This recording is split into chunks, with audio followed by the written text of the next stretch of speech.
পুজোর ব্যবস্থাপনায় কোনো ত্রুটি নেই তো? কি যে বলেন মহারাজ, আমার কাজে আবার ত্রুটি? মোটামুটি সব গুছিয়েই ফেলেছি। সেটাই তো স্বাভাবিক, ওটাই তো আপনি ভালো পারেন মন্ত্রী মশাই। গোপাল আবার কাজের কথা ছেড়ে বাজে কথা বলতে শুরু করেছে। আমি কিন্তু পুজোর আয়োজনের ব্যাপারে জানতে চাইছি, তুমি আমাকে সেই ব্যাপারে নিশ্চিত করো। আগে মহারাজ, যত গুড় ঢালবেন তত মিষ্টি হবে। তবে এটা স্বীকার করতেই হবে যে মন্ত্রী মশাইয়ের তত্ত্বাবধানে কৃষ্ণনগরের দুর্গাপুজো এক অন্য মাত্রা পেয়েছে। এখানে যেভাবে রীতি রেওয়াজ মেনে নিষ্ঠার সঙ্গে পুজো হয় সেটা অন্য কোথাও হয় না। হয়তো বটেই, তবে সবটাই গতে বাঁধা। প্রজারা মন খুলে আনন্দ করতে পারে না, এই যা। তাই নাকি? এমনটা তো ভেবে দেখিনি। আমারও তাই মনে হয় মহারাজ। এবারে ওই পুজোয় প্রজাদের কথা ভেবে না হয় ওই নতুনত্ব কিছু হোক। হ্যাঁ, তাহলে সবাই মিলেই ভেবে দেখো প্রজারা কি চায়, মানে কি পেলে তাদের ভালো লাগবে। প্রজারা আনন্দ পেলেই তো আমার আনন্দ। আর এই আনন্দের জন্যই তো উৎসব, তাই না মহারাজ? গোপাল তো আচ্ছা ঘট পাকালো। এবার কাজকর্ম ছেড়ে তাহলে ভাবতে বসি।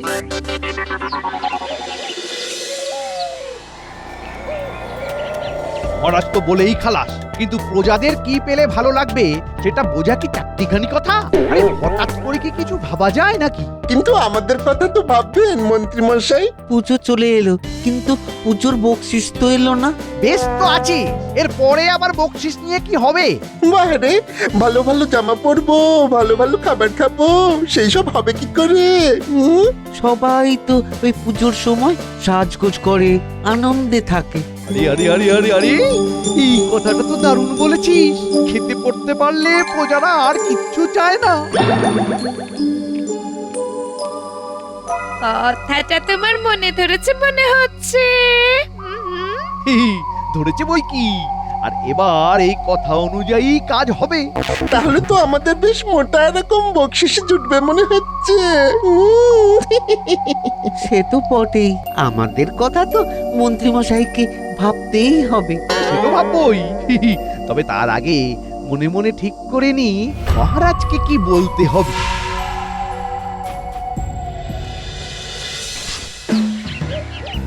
হবে হবে করে ফেলে রাখলে চলবে না।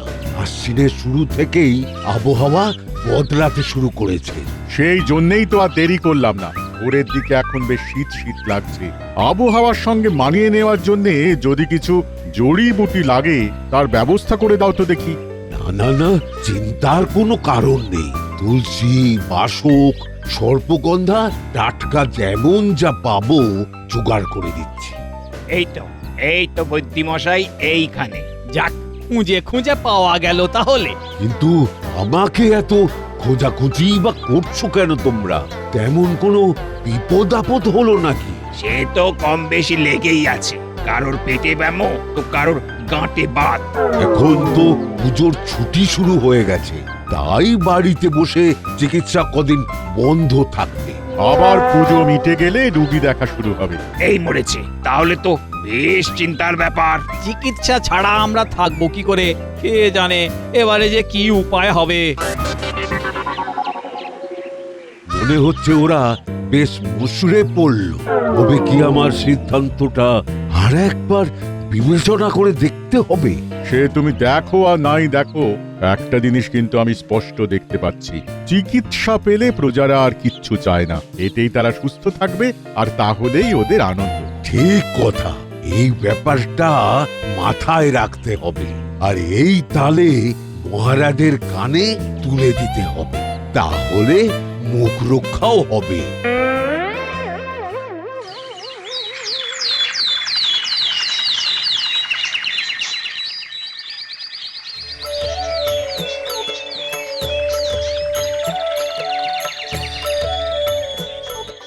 দেখ দেখ, ঠাকুরের মুখখানা দেখ, দেখলেই কেমন মনে ভক্তি ভাব জাগছে। আমি তো ঠাকুরের হাতের অস্ত্রগুলো দেখছি। কত রকমের অস্ত্র! হেরে, ত্রিশূল, সুদর্শন চক্র, তীর ধনুক, তার সঙ্গে অসি, বজ্র, বর্ষা, কুঠার, গদা ও অস্ত্রের ছড়াছড়ি। কিন্তু শুধু শুধু এত অস্ত্রের কি দরকার গোপাল দাদু? শুধু শুধু কেন হবে?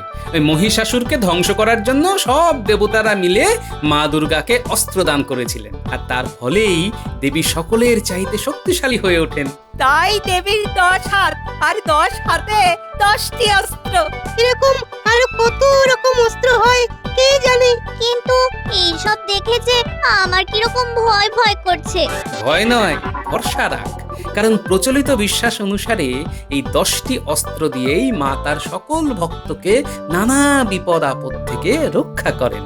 সে না হয় করলেন, কিন্তু এবারে পুজোয় নতুন কি হচ্ছে সেটা বলো তো। একটু ধৈর্য ধর, সবুরে মেওয়া ফলে।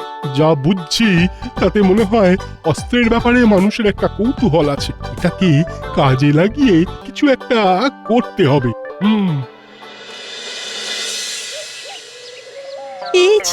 পেয়ে গেছি, এতক্ষণে পেয়েছি। এরকম তো তুমি গত 1 ঘন্টা ধরে পাচ্ছ, আবার হারিয়েও ফেলছো। না না না, গানের কথা আর সুর আমার ঠোঁটের ডগায় করছে ঘুর ঘুর। তাহলে শুরু করো।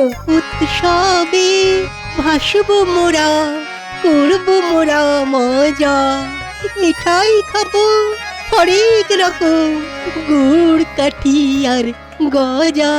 এটা একদম গজা, শুধু গজা নয়, বলা ভালো খাজা। উমা, কি যে বলো ভাই, লোকেই গান শুনলে বলবে আমার জবাব নাই।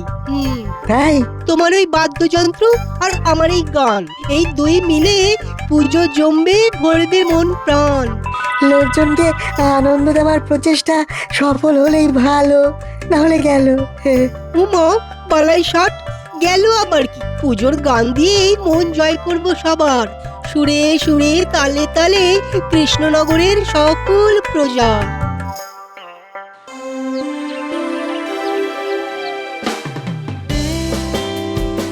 এই তো সবাই হাজির হয়ে গেছে, যখন তখন আলোচনাটা সেরে নেওয়া যাক। তাহলে আপনি শুরু করুন মহারাজ। সে তো করতেই হবে। বলো তাহলে, কার মাথায় কি পরিকল্পনা এলো? প্রজাদের ভালো লাগার মতো ভেবে পেলে কিছু? আমি বুঝে গেছি মহারাজ, প্রজাদের খাওয়া পড়ার ব্যবস্থা করতে হবে, তাতেই ওরা খুশি। কিন্তু সেটা আর কাহা তো করা যায় বলুন মহারাজ? কেন কেন কেন, না দেওয়ার কি আছে?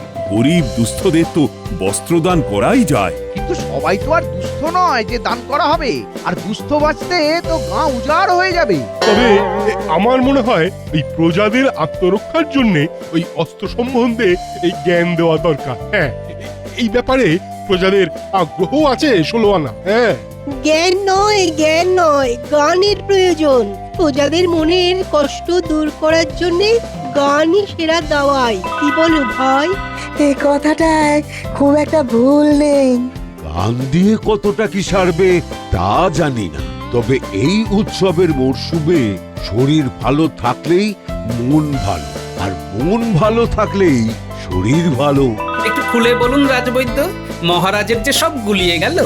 যারা চায় চিকিৎসা, তাতেই তাদের স্বস্তি। মহা মুশকিল হলো তো। তবে কি করব, কিছুই তো বুঝে উঠতে পারছি না। ওদিকে আপনি সিদ্ধান্ত নিতে পারছেন না, আর তাই দেখে এদিকে যেন গোপালের মজা লাগছে। ও সব ছাড়ো। তবে গোপাল, সবাই তো সব রকম দিক থেকে প্রজাদের ভালো লাগার কথা বললো, কিন্তু কই, তুমি তো তেমন কিছু বললে না। সবাই বললে শুনবে কে মহারাজ? না না না, ও সব বলে তুমি এড়িয়ে যেতে পারবে না। কি করলে সব দিক রক্ষা পায় সেটা কিন্তু তোমাকেই বলতে হবে। আগে মহারাজ, মেলা করলে? মেলা করলে? এটা আবার গোপালের কি নতুন খেলা? বুঝিয়ে দিচ্ছি মহারাজ। পুজো উপলক্ষে পুজো প্রাঙ্গণে একটা ছোটখাটো মেলা বসুক। সেখানে মন্ত্রী থেকে শুরু করে কবি, বৈদ্য থেকে সেনাপতি সবাই নিজের নিজের দোকান দেবে। দোকান? কিন্তু কিসের, কিভাবে, কিরকম? বলছি। মন্ত্রী মশাই জামা কাপড়ের দোকান করবেন, সেনাপতি আত্মরক্ষার জন্য নিত্য প্রয়োজনীয় রকমারি অস্ত্রের দোকান দেবে, কবির দোকানে এসে লোকজন গাইবে, শুনবে, বৈদ্য দেবে দাতব্য চিকিৎসার দোকান, বিজ্ঞানীর দোকানে থাকবে দৈনন্দিন জীবনে বিজ্ঞান। খুব খুশি হলাম গোপাল, দারুণ পরিকল্পনা। সে না হয় হলো, সবাই কিছু না কিছু দোকান না হয় দিল, কিন্তু গোপাল কি করবে? ওকে শুধু দেখবে আর গায়ে হাওয়া লাগিয়ে ঘুরে বেড়াবে? হ্যাঁ গোপাল, তোমার কি পরিকল্পনা সেটা একটু গুছিয়ে বলো। আমার দোকানের নাম হবে মুশকিল আসান। লোকজনের সমস্যা শুনবো আর সমাধান করে দেব। বাহ বাহ বাহ, বেশ ভালো। তাহলে সবাই মিলে তাড়াতাড়ি করে এই বেলা দোকান ঘর সাজিয়ে ফেলো। গোপাল তো বলেই খালাস, কিন্তু অত জামা কাপড় শাড়ি এসব আসবে কোথা থেকে মহারাজ? তার জন্য তো আপনাকে আমার দোকান মুশকিল আসানে আসতে হবে মন্ত্রী মশাই। কিন্তু সেটা আর এখনই কি করে সম্ভব? তার থেকে তুমি বরং এখানেই কিছু একটা উপায় বলো দেখি। সেটাই ভালো। বেশ, মন্ত্রী মশাই যখন এখনই ফাঁপড়ে পড়েছেন, তখন আমিও না হয় এবারের মতো সামলে দিই। আবোল তাবোল না বকে কাজের কথা থাকলে সেটা বলো। আপনার দোকানে এমন ব্যবস্থা রাখলেই হয় যে মানুষ তাদের ছোট হয়ে যাওয়া পুরনো অথবা অব্যবহৃত জামা কাপড় যেমন দান করবে, তেমনি যাদের খুব প্রয়োজন তারা এসে ওখান থেকেই জামা কাপড় পাবে। আশা উপায়, মাছের তেলে মাছ ভাজা। না মন্ত্রী, আর কোনো অসুবিধেই নেই। তাহলে সবাই চটপট দোকান সাজাতে লেগে পড়ো। তবে পণ্ডিতের ব্যাপারটা আলাদা। পণ্ডিত বরং মন প্রাণ দিয়ে দেবীর আরাধনা করুক।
চল দেখি এই কোথায় কি কি আছে। কিছু পেতে গেলে কিছু দিতে হয়। নিজেদের পুরনো জামা কাপড় দুঃখীদের দিয়ে যাও। নিজে পড়ো আর অন্যদের পড়ার সুযোগ করে দাও। তবে ছেঁড়া ফাটা রং চটা নয়, যত পারো গোটা গোটা চোখে লাগার মতো পোশাক দাও। দোকান তো ভালোই সেজেছে গোপাল দাদু। গোপাল দাদুর কথায় তাহলে কাজ হয়েছে, আর আমাদেরও ঘুরে ঘুরে দেখার জায়গা হয়েছে। সবই তো ঠিক আছে, কিন্তু মন্ত্রী মশাইয়ের কথাতেই তো কেমন তাল কেটে যাচ্ছে মনে হচ্ছে। কেমন যেন একটা খটকা লাগছে। নজর রাখতে হবে, গোড়াতেই গন্ডগোল ঠেকছে। নিজের মনে কি বিড়বিড় করছো বলো তো দাদু? মনে হচ্ছে তোদের কাজ বেড়ে গেল রে। নিজে বাঁচো দেশ বাঁচাও, আত্মরক্ষার রকমারি হাতে ধরে দেখিয়ে দিতে পারি। এসো দেখো শিখে যাও। হা হা হা। এসো এসো বসো কাছে, কথা হবে গানে গানে। চালিয়ে যাও কবি, লোকজন ভালোই ভিড় জমাচ্ছে। আজ এই উৎসবের দিনে থাকবে না কেউ ঘরের কোণে। টানা না না না না না না না। কবির গলায় কাজ আছে, বললে হবে না। না না না না না, কোনো রোগ ফেলে রাখা চলবে না। তাই আমার এই দাতব্য চিকিৎসা কেন্দ্রে এসো আর সুস্থ হওয়ার টোটকা নিয়ে যাও। চল চল, ওই ওই ওই সামনে রাখা পাঁচনের শিশি থেকে যেমন যা লাগবে নিয়ে নি। চল। এই আমার ভাই পেট গুড়গুড় করছে, পাঁচন তো লাগবেই লাগবে।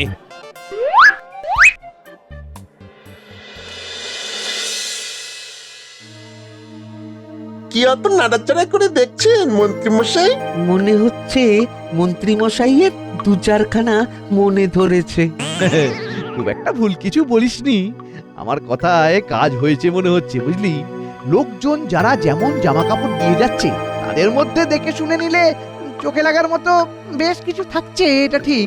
সেগুলো নিশ্চয় আমাদের কপালে নাচছে। সে তো বটেই, সেই জন্যই তো মন্ত্রী মশাই বাঁচছেন। কথাতেই আছে আপনি বাঁচলে বাপের নাম। তাই আগে নিজের জন্য বেঁচে রাখি, তারপর না হয় তোদের কথা ভাববো। দেখেছিস, এই জন্যই গোপাল দাদু মন্ত্রী মশাইয়ের উপর নজর রাখতে বলেছিল। তার মানে দাদুর ভাবনা চিন্তায় ভুল ছিল না। হ্যাঁ, তবে এখন যদি আমরা গিয়ে গোপাল দাদুকে খবরটা না জানাই, তাহলে কিন্তু ভুল হয়ে যাবে।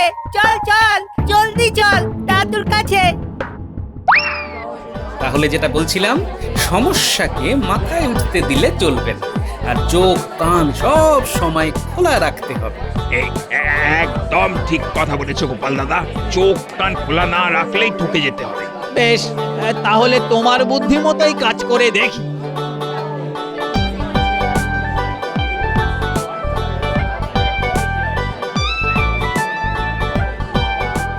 খবর আছে গোপাল দাদু? সামনে একরকম আর পিছনে আরেক রকম কাজ চলছে গো। মনে হচ্ছে তোরা বেশ ঘেঁটে গেছিস। এ কি হয়েছে বলতো? কি আবার হবে, মন্ত্রী মশাইয়ের কাছে ভালো ভালো জামা কাপড় যা জমা পড়ছে সব গায়েব হয়ে যাচ্ছে। দুস্থ লোকেরা যখন নিতে যাবে তখন শুধু ওই ছেঁড়া আর রংচটা জামাগুলো পরে থাকবে। হ্যাঁ, এটাই তো আমি সন্দেহ করছিলাম রে। ভালো জামা কাপড়গুলো মন্ত্রী মশাই নিজের জন্যই সরিয়ে রাখছে মনে হলো। তাহলে এবার করণীয় একটাই, মন্ত্রীর ফাঁদেই মন্ত্রীকে ফেলবো। তবে এর জন্যে তোদেরও একটা কাজ করতে হবে, বুঝলি?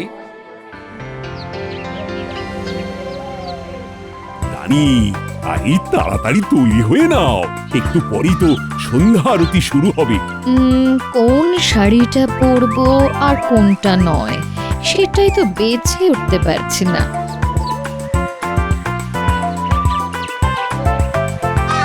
যদি কিছু মনে না করেন রানীমা, তবে ওই যেসব পোশাক আপনি বা মহারাজ ব্যবহার করেন না সেগুলো যদি দান করতেন। ও মা, বাচ্চাগুলো কেমন গুছিয়ে কথা বলছে। না না না, ওদের এই আবদার ফেলে দেওয়া যায় না। খুব একটা জমকালো না হলেও হবে, ওই সাধারণ ঘরে পড়ার মতো। হ্যাঁ হ্যাঁ, সেই রকম বেশ কিছু পোশাক আছে বই কি। দেখি দেখি বেছে বেছে তেমন কিছু খুঁজে পাই কিনা। পোশাক সংগ্রহ করার কাজটা তো হয়ে গেল, এদিকে এর পরে তাহলে আর কি, গোপাল দাদু যেমন বলেছিল তেমন করেই বাকি কাজটা করতে হবে।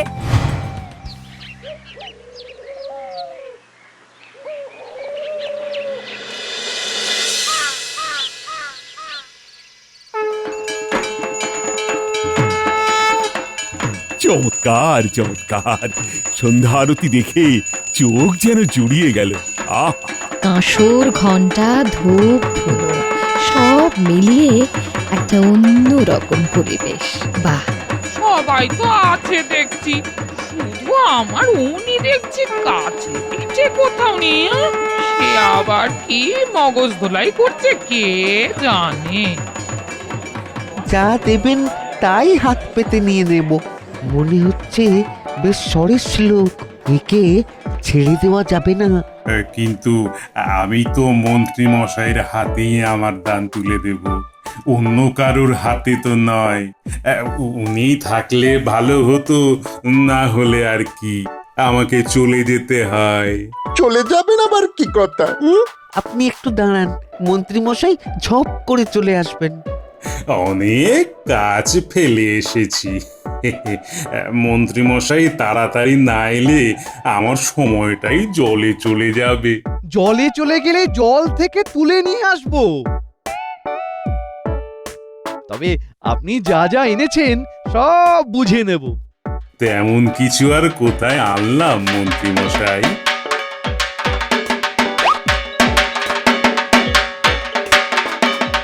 এখন চেহারা ভারী হয়ে গেছে বলে এইসব জামা কাপড় আর গায়ে হয় না।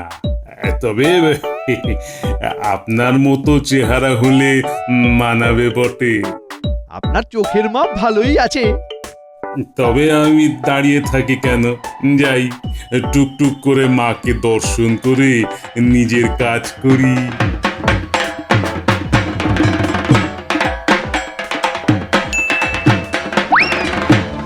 মনে হচ্ছে সবার সেরা পোশাক এতক্ষণে পেয়েছেন মন্ত্রী মশাই।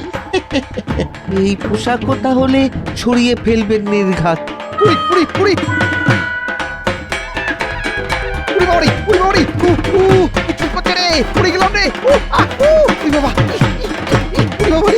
কি হচ্ছে? তেমন কিছুই না মহারাজ, ওই লোভে পাপ আর পাপে চুলকানি। তার মানে মন্ত্রীমশাই ভালো ভালো জামা কাপড় নিজের ব্যবহারের জন্য সরিয়ে রাখছিলেন আর দুস্থদের ছেঁড়া ফাটা দেওয়ার মতলব করছিলেন। তাই ওকে ভালো জামা কাপড়ের টোপ দিয়ে তার ভেতরে বিছুটি পাতার গুঁড়ো মিশিয়ে দিয়েছিলাম, আর তাতেই কাজ হয়ে গেছে। ঠিক যা ভেবেছি, উনি এখানে না এসে অন্য কারসাজি করছিলেন তাহলে। সে যাই হোক, মন্ত্রী তাহলে উচিত শিক্ষা পেয়েছে। আর এদিকে পুজোর মেলা জমজমা, তাই দুর্গা পুজো জমে গেছে।